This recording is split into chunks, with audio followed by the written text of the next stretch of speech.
What's going on, guys? Sorry I'm late to the party on this one, but unfortunately, I finally got to see Joker 2, Joker Fully Ado, at basically a reduced price. I got to see it in IMAX, and I will say, we're going to do this.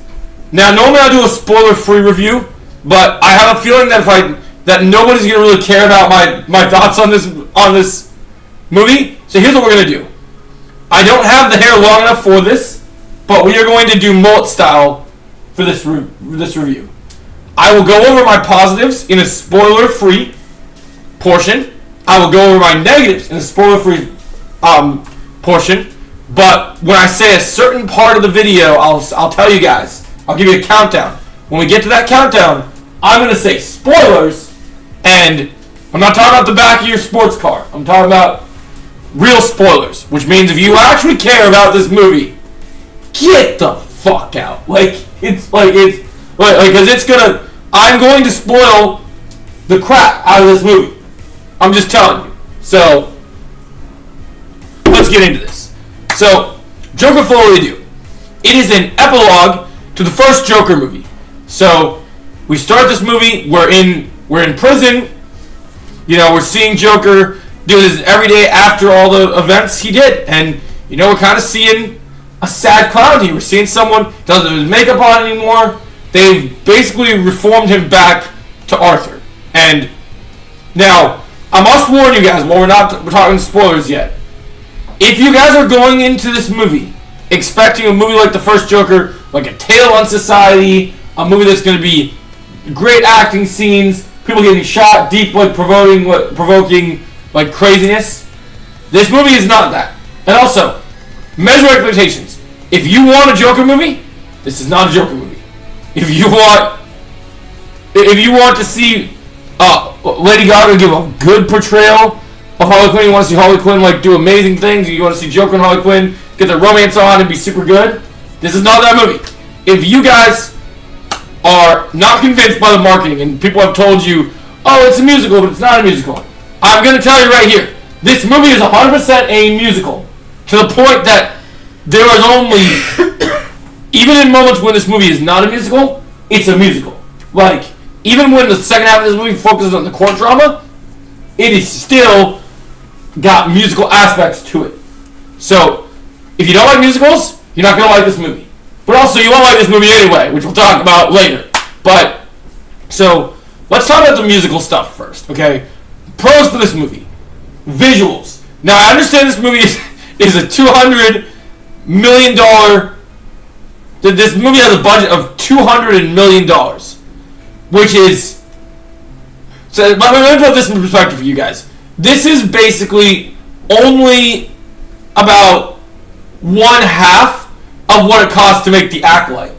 Because The Acolyte was $230 million, and it doesn't even need that much money, but that's for another video, okay? Don't worry about that. But here, I understand the costumes, I understand the set designs, I understand all that stuff, but somebody tell me, get Todd Phillips on the phone, tell me, where did you see in this movie that we need a budget of $200 million on this budget of this movie? Because there's nothing in this movie that needs it.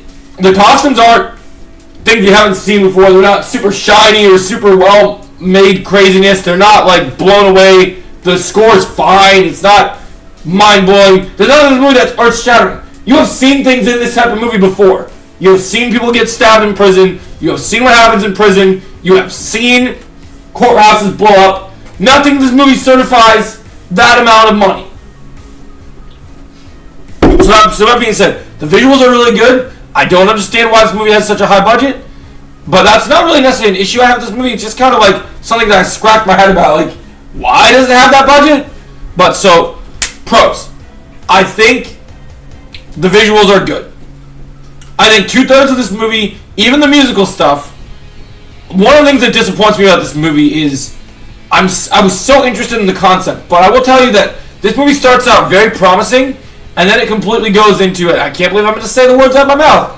It becomes Last Jedi for DC very quick, where it's the beginning of the movie, you're kind of invested in things. Also, as we're talking about we're talking about the positives.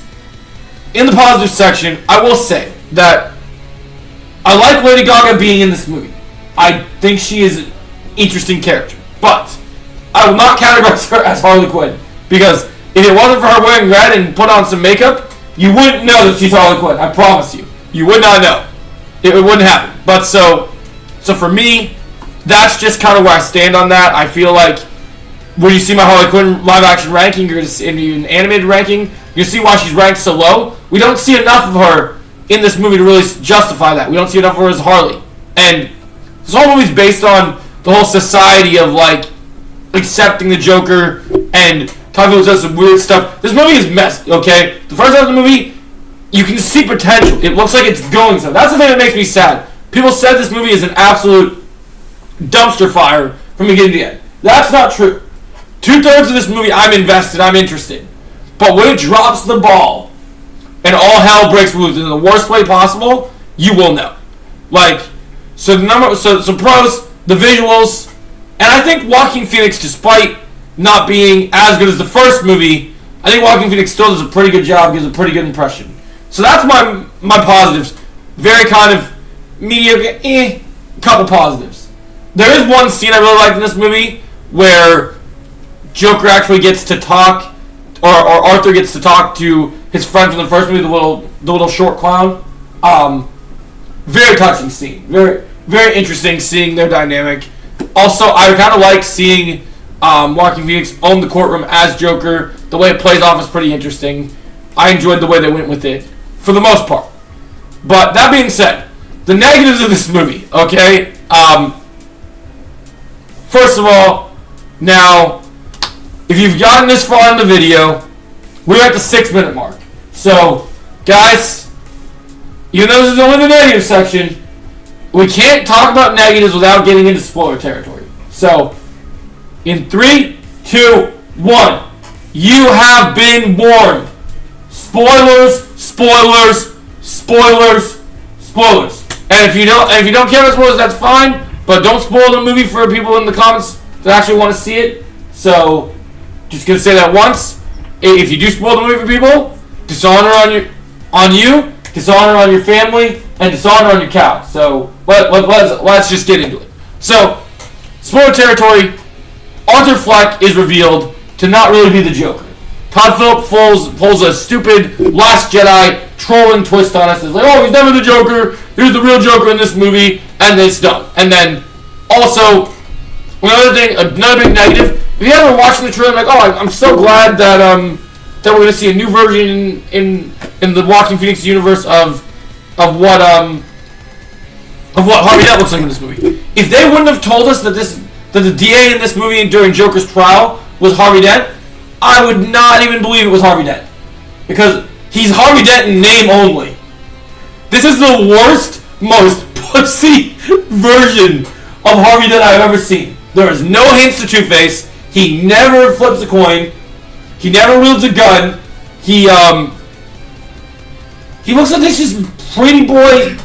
It looks like they pulled someone from Riverdale, aged him up just a little bit, put a little stubble on his face, but barely any, and then found like the most horrible like CW actor they could find, picked him out. I guess the actor's not terrible, but like the character just kind of comes off very generic. He's not memorable. He's leading this court case, but he doesn't have any mannerisms, anything interesting that I feel like contributes to being Harvey Dent. And also, now, make of this as what you will, I'm not a big fan of, look, the musical numbers are very show-tuney, and just like the first movie with the That's Life, that plays again, but some of the new musical numbers, there's nothing original about them. You really have to decide if you're in on them. One of the biggest weaknesses of them is, look, one of my biggest frustrations with this movie is they didn't get Lady Gaga in this movie to play Harley Quinn. They get Lady Gaga in this movie because Joaquin Phoenix fucking sucks at singing. So they needed a singer that was good. So they got Lady Gaga. She's not here to play Harley Quinn. That's her cover. She's here to play a singer. A top tier singer that's also an actress. But there's very little acting for her to do in this movie because she doesn't have very much personality. We barely get to see her. It's more about her being a singer. And even how she gets introduced in the movie is her being in a program with singers to get Joker to come out and sing. And that's the other problem with this movie. They completely rehash so much from the first movie and reiterate so many issues. And one of the worst things that I see with this movie that I can't believe that they did is, in the first movie, we meet Arthur Fleck, and then he goes, from when he becomes a Joker, he becomes so confident he can do anything he wants on his own. He's not going to get walked over anymore. You get what you fucking deserve. Shooting people on live television. That's what people want to see. They completely regressed that development in this movie because of the fact that you get to see him.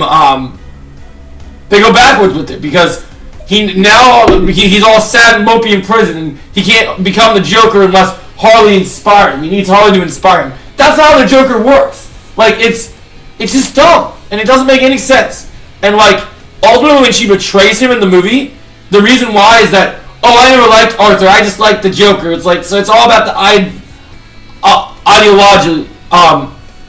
It's all about the identity, right? She only cares about. They do this whole thing where they try to do a whole mental health thing, which they focus on in the first movie. This movie, they leaned in much heavier, and when they leaned on it in this movie, they try to. The way they want to get Joker off in court from not going to prison and getting the death penalty because he murdered 5 people is by Arthur is one personality, but Joker's created his own personality to deal with all the trauma and abuse he's gone through. But no. Oh wait, I forgot. We gotta go back to the positives. Forgot. There's one more thing I gotta tell you guys in the positive section. When you first see Arthur in prison, I gotta say my favorite part of this movie is YouTuber Chainsaw Reacts has a brilliant cameo as an amazing just piece of shit guard. And I think Chainsaw Reacts deserves to get a nice Oscar for that. Like, I really enjoyed it. I really thought it was great. I'm just kidding. It wasn't Chainsaw Reacts, but it looked just like him, so I had to mention it. But the entire time, that's the thing I focused on the entire movie. Whenever that cop was on here, I didn't care what Joker was doing. I didn't care what Harley was doing. I didn't want to know what the cop was. It was like, where's Waldo? Which Chainsaw's doppelganger? Is he over here? Okay. Is he over here? Okay. Cool.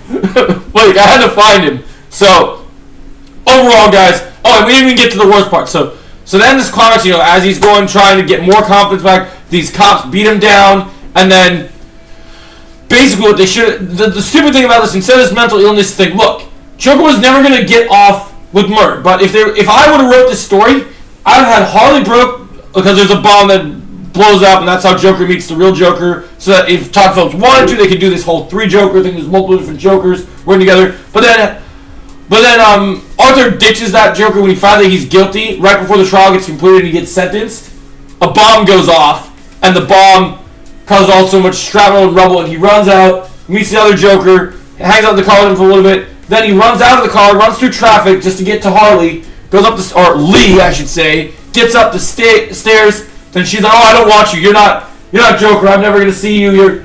We know you're just Arthur. Even though she lied to him multiple times for the movie about how she was, but just because he's not this psycho killer clown, and it's just a personality, she doesn't, or it's not even the same person because he says in the live trial he isn't that person. Can get a real emotional part, which I just think is so bad that they went this route. It's so dumb. I don't even get why they did it. So that part really pisses me off. I think that's a pretty weak spot in my humble opinion.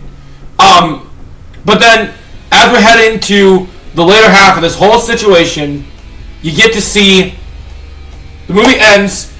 After all that little talk, Joker's got nothing to live for. He goes back to kind of just gets to have a good moment with his mates, watches the TV in prison, and then one of the guards tells him, "Hey, come back. We got you got a visitor." And he goes into the hallway, and this is the dumbest part of the movie, where like literally even before the credits happened, I wanted to throw my popcorn at the fucking IMAX screen. I wanted to leave. This guy has been his friend the entire movie because he's not the Joker. Because he looked up only to the Joker. Literally, Arthur taught this dude to kiss. Not even as Arthur, not even as Joker, as he was as Arthur, not Joker, that he did this. But he, some reason, only idolizes the Joker. So then, we find that he's not the Joker. Instead of a visitor, I don't know where the guards disappear to. The movie doesn't do a good enough job explaining it. But here's this dude that's been his friend the entire time, standing up with him, hanging out in the courtyard, doing whatever. He stands up with him and says, "Hey, I got a joke for you, right?" Because the whole thing is they keep trying to tell Arthur to tell his jokes. They make a whole mock of how Arthur's jokes are bad, and that he becomes psychotic.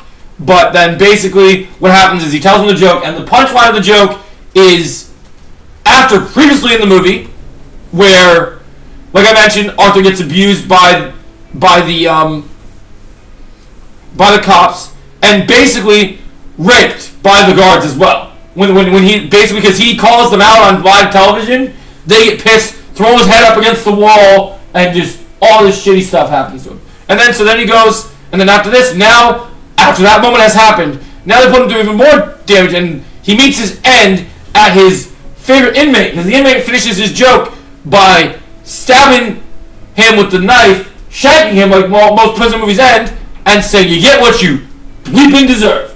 Now, I'm not saying that because I don't want to say the word. In the dialogue of the script, the guy isn't man enough to say the actual words. So, this movie is stupid. It's not as bad as Madam Web. I think Madam Web is still the crown jewel of the most horrible comic book movie. But this is by far the second worst comic book movie. And for me, while Madam Web is still a dumpster fire, Madam Web may be the worst movie of the year. This movie is easily the second worst movie of the year. Even though I don't like Ghostbusters, was it not Afterlife? Ghostbusters Frozen Empire was a bad movie, had bad CGI and all that stuff, as you've seen from my ranking. That movie is the third worst. This movie is the second worst by far. And what's sad about this movie is Madam Web was always set up, I knew it was going to be a dumpster fire. This movie has potential to be good. But then Todd Phillips doesn't give a fuck. He didn't consult James Gunn. He didn't consult Warner Brothers. He didn't ask for any help. He just made what he wanted to do. And it's stupid. I'm going to give Joker Fully Ado 1 star out of 10. There's only one thing I liked about it. And honestly, even though there's visuals in some aspects, I'll say the best thing about this movie is that we got to see Chainsaw's doppelganger. So, Chainsaw, I'm giving you a shout out, man. I'm looking forward to you popping up in the DCU, man. I want to see you in some other bigger roles. I want to see your role expand. So, anyway, guys, let me know what you thought about this, and I'll catch you in the next video.